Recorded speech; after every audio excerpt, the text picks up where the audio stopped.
भगवान परशुराम जयंती के अवसर पर थानेसर विधायक एवं वरिष्ठ कांग्रेस नेता अशोक अरोड़ा ने कुरुक्षेत्र रेलवे रोड स्थित भगवान परशुराम चौक पर माल्यार्पण कर भगवान परशुराम को पुष्पांजलि अर्पित की। अशोक अरोड़ा ने मंत्रोच्चारण के बीच पूजन किया। वहीं देश व प्रदेशवासियों को भगवान परशुराम जयंती की शुभकामनाएं देते हुए अशोक अरोड़ा ने पत्रकार से बातचीत करते हुए कहा, भगवान परशुराम ने ऐसे समय में कमज़ोर लोगों की मदद की जब कमज़ोर वर्ग के लोगों को यह मानकर छोड़ दिया जाता था कि इनकी तो कोई पहचान नहीं। उन्होंने कहा, भगवान परशुराम ने कमज़ोर लोगों की मदद करके उचित मान सम्मान और स्थान दिलवाया। उस समय आताई शक्तियों को बोलबाला था। इन शक्तियों के अत्याचार से जनमानस दुखी था। उन्होंने कहा कि भगवान परशुराम ने आताई शक्तियों को खात्मा किया। अशोक अरोड़ा ने कहा, आज फिर देश में आताई शक्तियां सिर उठा रही हैं। उनके खात्मे के लिए भगवान परशुराम की शिक्षाओं पर चलना होगा। अशोक अरोड़ा बोले, महापुरुष किसी जाति या धर्म के नहीं होते, वे तो संपूर्ण मानव जाति के कल्याण के लिए अवतार लेते हैं। उन्होंने बोला, भगवान परशुराम ने शस्त्र और शास्त्र दोनों की शिक्षा लेने पर बल दिया। आज देश में जो हालात बन रहे हैं, ऐसे हालात में भगवान परशुराम जैसे महापुरुष का अवतार होना जरूरी है।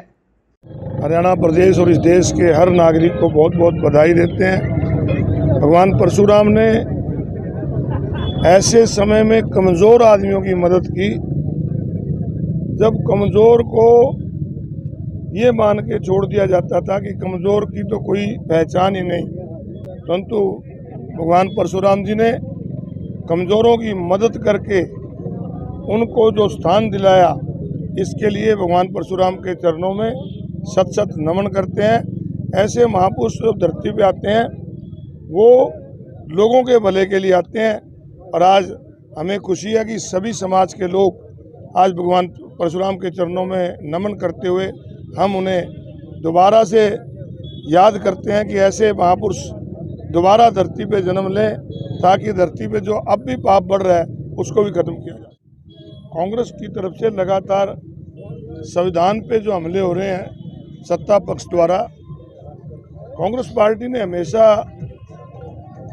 इस बात के लिए इसके खिलाफ आवाज़ उठाई है।